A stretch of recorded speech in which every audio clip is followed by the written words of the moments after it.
മുഖ്യമന്ത്രി അരവിന്ദ് കെജ്രിവാൾ അടക്കം 7 പേരടങ്ങുന്നതായിരിക്കും ഇനി ഡൽഹിയുടെ ഭരണകർത്താക്കൾ.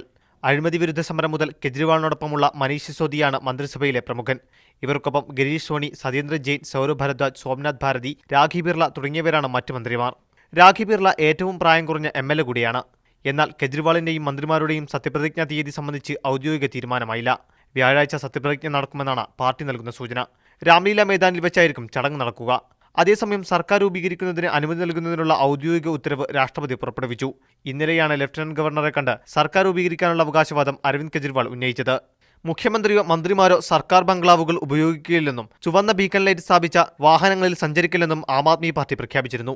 ഔദ്യോഗിക സുരക്ഷയും ഒഴിവാക്കും. ഡൽഹി ചീഫ് സെക്രട്ടറി DM സപ്പോളിയ ഇന്ന് കെജ്രിവാളിനെ സന്ദർശിച്ച് സുരക്ഷ സ്വീകരിക്കാനും സർക്കാർ ബംഗ്ലാവിൽ താമസിക്കാനും അപേക്ഷിച്ചിരുന്നു. എന്നാൽ ആവശ്യം കെജ്രിവാൾ തള്ളി.